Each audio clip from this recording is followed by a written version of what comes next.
وما ادراک ما لیلۃ القدر، اور تو کیا سمجھا کہ شب قدر کیا ہے۔ یہ مضمون تحریر کیا ہے مسز فاطمہ برہان نے، اور یہ شائع ہوا ہے مارچ 2025 کی شمارہ میں۔ سورۃ القدر قرآن پاک کی 97 نمبر سورت ہے۔ اس میں 1 رکوع، 5 آیات، 30 کلمے اور 112 حروف ہیں۔ اس سورت کا شان نزول جو کہ حدیث شریف میں بیان ہوا یہ ہے کہ نبی کریم صلی اللہ علیہ وآلہ وسلم نے سابقہ امتوں کے ایک شخص کا ذکر فرمایا جو تمام رات عبادت کرتا تھا اور تمام دن جہاد میں مصروف رہتا تھا۔ اس طرح اس نے 1000 مہینے گزارے تھے۔ مسلمانوں کو اس پر تعجب ہوا تو اللہ تعالیٰ نے آپ صلی اللہ علیہ وآلہ وسلم کو شب قدر عطا فرمائی اور یہ آیت نازل کی کہ شب قدر 1000 مہینوں سے بہتر ہے۔ یہ اللہ تعالیٰ کا اپنے حبیب پر کرم ہے کہ آپ صلی اللہ علیہ وآلہ وسلم کے امتی شب قدر میں عبادت کریں تو اس کا ثواب سابقہ امت کے 1000 ماہ عبادت کرنے سے زیادہ ہوگا۔ سورۃ قدر کی پہلی آیت میں اللہ سبحانہ تعالیٰ فرماتا ہے انا انزلناہ فی لیلۃ القدر، بے شک ہم نے اسے شب قدر میں اتارا۔ سورۃ قدر معنی و مفہوم کے لحاظ سے انتہائی لطیف ہے کیونکہ اس میں راز الہی کو آشکار بھی کیا گیا ہے اور ساتھ ہی ساتھ راز بھی رکھا گیا ہے۔ اس آیت میں یہ بیان نہیں کیا گیا کہ کیا اتارا اور کس پر اتارا اور شب قدر کیا ہے۔ ہر آیت اور لفظ میں معنی در معنی پوشیدہ رکھے ہیں تاکہ ہر بندہ اپنی باطنی استعداد کے مطابق معنی اخذ کر لے۔ سب سے پہلے تو یہ جاننا اور سمجھنا ضروری ہے کہ اللہ تعالیٰ نے یہ کائنات اپنے پیارے حبیب حضرت محمد صلی اللہ علیہ وآلہ وسلم کے لیے بنائی ہے۔ آپ صلی اللہ علیہ وآلہ وسلم صاحب الولاق ہیں۔ آپ صلی اللہ علیہ وآلہ وسلم کی شان میں اللہ تعالیٰ نے فرمایا لولاک لما اظہرت الربوبیہ، اے محبوب اگر آپ نہ ہوتے تو میں اپنا رب ہونا ظاہر نہ کرتا۔ اللہ تعالیٰ نے مزید فرمایا لولاک لما خلقت الافلاق، اے محبوب اگر آپ نہ ہوتے تو میں کائنات کو پیدا نہ کرتا۔ حدیث شریف میں ہے اول ما خلق اللہ نوری، اللہ تعالیٰ نے سب سے پہلے میرے نور کو پیدا فرمایا۔ ایک اور حدیث مبارکہ ہے انا من نور اللہ تعالی وکل خلائق من نوری، میں اللہ تعالیٰ کے نور سے ہوں اور تمام مخلوق میرے نور سے ہے۔ ایک اور حدیث مبارکہ ہے اول ما خلق اللہ روحی، سب سے پہلے اللہ نے میری روح کو پیدا فرمایا۔ یعنی یہ بات واضح ہے کہ اللہ تعالیٰ نے اس رات جو بھی نازل کیا ہے اپنے پیارے محبوب نبی اکرم صلی اللہ علیہ وآلہ وسلم پر ہی نازل کیا۔ آپ صلی اللہ علیہ وآلہ وسلم سے بلند رتبہ نہ کسی فرشتے کا ہے نہ کسی نبی کا۔ آپ صلی اللہ علیہ وآلہ وسلم نے فرمایا لی ما اللہ وقت لا یسعنی فیہ ملک مقرب ولا نبی مرسل، اللہ تعالیٰ کے ساتھ میرا ایسا وقت بھی ہے جس میں نہ کسی مقرب فرشتے کی گنجائش ہے نہ نبی رسول کی۔ تذکرۃ الغوثیہ جو کہ حضرت غوث علی شاہ قلندر قادری پانی پتی کے ملفوظات پر مشتمل کتاب ہے، اس میں فرماتے ہیں ایک مرتبہ حضرت جبرائیل علیہ السلام پیغمبر خدا صلی اللہ علیہ وآلہ وسلم کے پاس وحی لائے۔ آپ نے دریافت فرمایا کہ اے جبرائیل تم جانتے ہو کہ وحی کہاں سے آتی ہے؟ انہوں نے عرض کیا اے اللہ کے رسول میری رسائی سدرۃ المنتہا سے آگے نہیں، اس مقام پر ایک ندائے غیب وارد ہوتی ہے، اس کو آپ صلی اللہ علیہ وآلہ وسلم تک پہنچانا میرا کام ہے، اس سے زیادہ میں کچھ نہیں جانتا۔ آپ صلی اللہ علیہ وآلہ وسلم نے فرمایا اب کی بار ندا ہو تو اس پر پرواز شروع کرو اور دیکھو کہ یہ ندا کہاں سے آتی ہے۔ حضرت جبرائیل علیہ السلام نے ایسا ہی کیا اور ایک طویل مسافت طے کرنے کے بعد دیکھا کہ حضرت صلی اللہ علیہ وآلہ وسلم وہ ندا وحی کر رہے ہیں۔ پھر حضرت جبرائیل علیہ السلام زمین کی طرف متوجہ ہوئے تو دیکھا کہ آپ صلی اللہ علیہ وآلہ وسلم اپنی جگہ موجود ہیں۔ اب اگلے سوال کی طرف بڑھتے ہیں کہ اللہ تعالیٰ نے اس رات اپنے پیارے حبیب نبی اکرم صلی اللہ علیہ وآلہ وسلم پر کیا اتارا؟ مفسرین کے نزدیک اللہ تعالیٰ نے اپنے پیارے حبیب کے قلب اطہر پر قرآن کریم نازل فرمایا۔ لیکن یہاں یہ بات سمجھنا اہم ہے کہ کیا اللہ نے اس برکتوں اور عظمتوں والی رات صرف قرآن ہی نازل کیا؟ اللہ تعالیٰ نے یہ کائنات اپنے پیارے حبیب صلی اللہ علیہ وآلہ وسلم کے لیے پیدا فرمائی، اپنے تمام ظاہری و باطنی خزانوں کا تصرف اپنے حبیب کو عطا کیا، بلکہ تمام ظاہری باطنی اور ہر شے کا تصرف ازل سے ہی آپ صلی اللہ علیہ وآلہ وسلم کو عطا کر دیا گیا، کیونکہ یہ کائنات بنائی ہی آپ صلی اللہ علیہ وآلہ وسلم کے لیے گئی ہے۔ لیکن یہ عظیم رات ظاہری طور پر عطا کرنے کا مقصد اس رات کو قدر و منزلت سے نوازنا تھا اور مسلمانوں اور مومنین پر ظاہر کرنا تھا کہ ہر شے کے مختار کل حضور نبی اکرم صلی اللہ علیہ وآلہ وسلم ہے۔ حضرت جبرائیل علیہ السلام 23 سالوں میں بحکم الہی آپ صلی اللہ علیہ وآلہ وسلم کی جانب وحی خدا لے کر حاضر ہوتے رہے اور قرآن کریم مکمل کیا، تاکہ ظاہری اعتبار سے یہ بات آشکار ہو جائے کہ آپ صلی اللہ علیہ وآلہ وسلم اللہ کے آخری نبی ہیں، اور جس طرح باقی قوموں کے نبیوں پر حضرت جبرائیل علیہ السلام وحی لے کر نازل ہوتے تھے، آپ صلی اللہ علیہ وآلہ وسلم کے ساتھ بھی وہی طریقہ ہے، ورنہ آپ صلی اللہ علیہ وآلہ وسلم تو اس وقت بھی نبی تھے جس وقت حضرت آدم علیہ السلام پانی اور مٹی کے درمیان تھے۔ خود حضور علیہ السلام نے فرمایا، کنت نبیا و آدم بین الماء والطین، میں اس وقت بھی نبی تھا جب آدم علیہ السلام ابھی مٹی اور پانی کے درمیان تھے، یعنی ابھی ان کا ظہور بھی نہ ہوا تھا۔ اللہ تعالیٰ نے شب قدر اپنے پیارے محبوب کو انہی کے لیے بنائی سلطنت کا اختیار اور تصرف جو ابتدا سے ہی ان کا تھا، سب ظاہری و باطنی طور پر عطا کیا۔ آپ صلی اللہ علیہ وآلہ وسلم کا ایک لقب ابو القاسم بھی ہے۔ قاسم کے لغوی معنی بانٹنے والا ہے۔ قاسم حضور علیہ السلام کے اوصاف حمیدہ میں ایک وصف ہے جس کا مطلب ہے اللہ کے پیدا کردہ خزانوں کو مخلوق خدا میں تقسیم کرنے والا۔ بخاری شریف میں حدیث پاک ہے، وَإِنَّمَا أَنَا قَاسِمٌ وَاللَّهُ يُؤْتِي، اور میں تقسیم کرنے والا ہوں اور اللہ عطا کرنے والا ہے۔ اللہ تعالیٰ نے آپ صلی اللہ علیہ وآلہ وسلم کو تمام ظاہری اور باطنی خزانوں کا تصرف عطا کیا ہے، تبھی تو آپ صلی اللہ علیہ وآلہ وسلم ان کو تقسیم فرمانے والے ہیں۔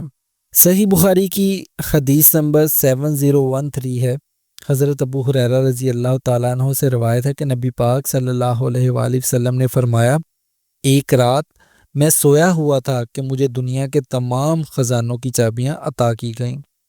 ظاہری خزانوں سے مراد دنیاوی مال، دولت، رزق، اولاد، علم اور اللہ کی تخلیق کردہ تمام نعمتیں ہیں۔ بے شک تمام نعمتوں کو تخلیق کرنے والا خود اللہ رب العزت ہے، لیکن حضور اکرم صلی اللہ علیہ وآلہ وسلم جو عطا کرنا چاہیں کر سکتے ہیں۔ باطنی خزانوں سے مراد فقر ہے۔ حضور علیہ السلام نے فرمایا، الفقر کنز من کنوز اللہ تعالی، فقر اللہ کے خزانوں میں سے خزانہ ہے۔ حضور علیہ السلام نے مزید ارشاد فرمایا، الفقر فخری والفقر منی، فقر میرا فخر ہے اور فقر مجھ سے ہے۔ حضرت سخی سلطان باہو رحمۃ اللہ علیہ امیر الکونین میں فرماتے ہیں، جان لے کہ تمام پیغمبروں نے مرتبہ فقر کی التجا کی لیکن نہ پا سکے، وہ فقر حضرت محمد صلی اللہ علیہ وآلہ وسلم کو عطا ہوا اور آپ صلی اللہ علیہ وآلہ وسلم نے خود اسے امت کے سپرد کیا۔ سلطان الفقر ششم حضرت سخی سلطان محمد اصغر علی رحمۃ اللہ علیہ فرماتے ہیں، فقر حضور علیہ السلام کی حقیقی وراثت ہے اور آپ صلی اللہ علیہ وآلہ وسلم کا حقیقت میں وہی حقیقی وارث ہے جو اس وراثت کا وارث ہے۔ اللہ تعالیٰ نے سورۃ قدر کی پہلی آیت میں کیا اتارا اور کس پر نازل کیا، اس سوال کے جواب کے بعد اب یہ سوال پیدا ہوتا ہے کہ شب قدر سے کیا مراد ہے۔ سورۃ قدر کی دوسری آیت میں اللہ تعالیٰ فرماتا ہے، وَمَا أَدْرَاكَ مَا لَيْلَةُ الْقَدْرِ، تو کیا سمجھا کہ شب قدر کیا ہے۔ اللہ اس آیت میں غور و فکر کی دعوت دے رہا ہے کہ شب قدر کیا ہے۔ شب قدر راز الہی ہے، اس لیے تو اس کے متعلق غور و فکر کرنے کا کہا ہے۔ شب قدر سے مراد انسان کامل یعنی حضور علیہ السلام ہے۔ اللہ نے اس عظیم رات جو ظاہری و باطنی خزانہ نازل کیا، اسے برداشت کرنے کی طاقت صرف انسان کامل میں ہے، نہ کسی دن میں، نہ رات میں، نہ آسمان میں، نہ زمین میں اور نہ پہاڑوں میں۔ قرآن کریم میں سورۃ احزاب کی آیت نمبر 72 میں اللہ تعالیٰ ارشاد فرماتا ہے اِنَّا أَرَدْنَا الْأَمَانَةَ عَلَى السَّمَاوَاتِ وَالْأَرْضِ وَالْجِبَالِ فَأَبَيْنَ أَن يَحْمِلْنَهَا وَأَشْفَقْنَ مِنْهَا وَحَمَلَهَا الْإِنسَانُ إِنَّهُ كَانَ ظَلُومًا جَهُولًا۔ ہم نے اپنی امانت آسمانوں، زمین اور پہاڑوں پر پیش کی تو سب نے اس بار امانت کو اٹھانے سے عاجزی ظاہر کر دی، لیکن انسان نے اسے اٹھا لیا۔ بے شک وہ اپنے نفس کے لیے ظالم اور نادان ہے۔ یہاں امانت سے مراد خزانہ فقر ہے۔ حدیث قدسی میں اللہ پاک فرماتا ہے لا یسعنی فی الارض ولا فی السماء ولکن یسعنی فی قلب عبد المومن۔ نہ میں زمین میں سماتا ہوں، نہ آسمانوں میں، لیکن بندہ مومن کے قلب میں سما جاتا ہوں۔ انسان کامل اللہ تعالیٰ کا مظہر اور مکمل آئینہ ہوتا ہے، اور اللہ تعالیٰ کے انوار ذات و صفات اور اسماء و افعال کا انعکاس کرتا ہے۔ وہ اللہ تعالیٰ کی جامع صفات سے متصف اور اس کے جملہ اخلاق سے متخلق ہوتا ہے۔ صرف وہی اللہ کے راز، خزانوں اور ذات کو برداشت کرنے کا متحمل ہو سکتا ہے۔ حضرت شاہ سید محمد ذوقی رحمۃ اللہ علیہ فرماتے ہیں انسان کامل تمام موجودات کا خلاصہ ہے، باعتبار اپنی عقل اور روح کے ام الکتاب ہے، باعتبار قلب کے لوح محفوظ ہے، باعتبار اپنے نفس کے محو اس بات کی کتاب ہے۔ انسان کامل ہی صحف مکرمہ اور یہی وہ کتاب مطہر ہے جس سے کوئی چیز نہیں چھوٹی، یعنی ہر چیز اس میں موجود ہے۔ اس کے اسرار و معانی کو سوائے ان لوگوں کے جو حجابات ظلماتی سے پاک ہوں کوئی ہاتھ نہیں لگا سکتا۔ حضرت سید عبد الکریم بن ابراہیم الجیلی اپنی تصنیف انسان کامل میں فرماتے ہیں انسان کامل قطب عالم ہے جس کے گرد اول سے آخر تک وجود کے فلک گردش کرتے ہیں، اور جب وجود کی ابتدا ہوئی اس وقت سے لے کر ابدالآباد تک ایک ہی شے ہے۔ پھر اس کے لیے رنگا رنگ لباس ہیں، اور باعتبار لباس کے اس کا ایک نام رکھا جاتا ہے، دوسرے لباس کے اعتبار سے اس کا وہ نام نہیں رکھا جاتا۔ اس کا اصلی نام محمد ہے، اس کی کنیت ابو القاسم، اس کا وصف عبداللہ اور اس کا لقب شمس الدین ہے۔ باعتبار دوسرے لباسوں کے اس کے نام ہیں، پھر ہر زمانہ میں اس کا ایک نام ہے جو اس زمانے کے لائق ہوتا ہے۔ مزید فرماتے ہیں حقیقت محمدیہ ہر زمانہ میں اس زمانے کے اکمل کی صورت میں اس زمانے کی شان کے مطابق ظاہر ہوتی ہے۔ یہ انسان کامل اپنے زمانے میں حضور علیہ الصلوۃ والسلام کا خلیفہ ہوتا ہے۔ وما ادراک ما لیلۃ القدر، تو کیا سمجھا کہ شب قدر کیا ہے؟ اس سوال کا جواب خود پہلی آیت میں پوشیدہ ہے کہ ہم نے ظاہری و باطنی خزانے کو شب قدر یعنی انسان کامل میں اتارا۔ اگر قدر کے معنی کو دیکھا جائے تو اس سے مراد ہے عزت، وقت، طاقت، تقدیر، انداز، فیصلہ، طریقہ، اصل، اصول۔ قدر کے معنی انسان کامل کی شان کو ظاہر کرتے ہیں۔ جیسے اگر قدر کو شان، عزت، وقت اور طاقت کے طور پر دیکھا جائے تو تمام عزت و شان انسان کامل حضور علیہ الصلوۃ والسلام کی ہے۔ آپ صلی اللہ علیہ وآلہ وسلم کا فرمان علی شان ہے، ترمذی شریف کی روایت ہے، میں ہی اگلوں پچھلوں میں سب سے زیادہ اللہ کے ہاں عزت والا ہوں، فخر نہیں ہے۔ سنن دارمی کی روایت ہے، میں ہی تم میں سب سے بڑا ہوں قیامت کے دن اجر و ثواب کے لحاظ سے۔ ترمذی شریف کی روایت ہے، میں ہی قیامت کے دن اولاد آدم کا سردار ہوں گا، اس پر فخر نہیں۔ حضور علیہ الصلوۃ والسلام کی ایک اور حدیث مبارکہ ہے، میں ہی تمام رسولوں کا سردار ہوں، فخر نہیں ہے۔ ترمذی اور دارمی شریف کی روایات ہیں، جب لوگ وفد بنیں گے تو میں ہی ان کا قائد ہوں گا۔ حضرت سخی سلطان باہو رحمۃ اللہ علیہ انسان کامل کی شان بیان کرتے ہوئے رسالہ روحی شریف میں فرماتے ہیں، عارف کامل قادری بہر قدرت قادر و بہر مقام حاضر، یعنی عارف کامل قادری یعنی انسان کامل ہر قدرت پر قادر اور ہر مقام پر حاضر ہوتا ہے۔ اگر لفظ قدر کو تقدیر کے معنی میں سمجھا جائے کہ شب قدر تقدیروں کا فیصلہ کیا جاتا ہے، تو یہ مرتبہ بھی صرف انسان کامل کا ہی ہے، جیسا کہ ارشاد باری تعالیٰ ہے سورۃ یاسین کی آیت نمبر 12، وَكُلَّ شَيْءٍ أَحْصَيْنَاهُ فِي إِمَامٍ مُبِينٍ، اور ہر چیز کو جمع کر رکھا ہے ہم نے امام مبین میں۔ اس آیت میں امام مبین سے مراد انسان کامل ہے، اور اللہ تعالیٰ نے اپنے ہر امر، حکم اور اپنی پیدا کردہ کل کائنات کو ایک لوح محفوظ جو انسان کامل کا قلب ہے میں محفوظ کر رکھا ہے۔ سیدنا غوث اعظم حضرت شیخ عبد القادر جیلانی رضی اللہ تعالیٰ عنہ الرسالۃ الغوثیہ میں فرماتے ہیں کہ اللہ تعالیٰ نے مجھ سے فرمایا، میرے نزدیک فقیر یعنی انسان کامل وہ نہیں جس کے پاس کچھ نہیں، بلکہ فقیر وہ ہے جس کا امر ہر شے پر نافذ ہو، اور جب وہ کسی شے کے لیے کہے ہو جا تو وہ ہو جائے۔ اگر یہ کہا جائے کہ شب قدر میں قرآن نازل کیا گیا تو اس کے معنی میں بھی شب قدر سے مراد انسان کامل ہی ہے، کیونکہ انسان کامل کی ذات ہی ہماتن قرآن ہے۔ جیسا کہ ایک مرتبہ حضرت عائشہ صدیقہ رضی اللہ تعالیٰ عنہا سے آپ صلی اللہ علیہ وآلہ وسلم کے اخلاق کے متعلق پوچھا گیا تو آپ رضی اللہ تعالیٰ عنہا نے فرمایا، ابو داؤد کی حدیث نمبر 1342 ہے کہ آپ صلی اللہ علیہ وآلہ وسلم کا اخلاق ہماتن قرآن ہے۔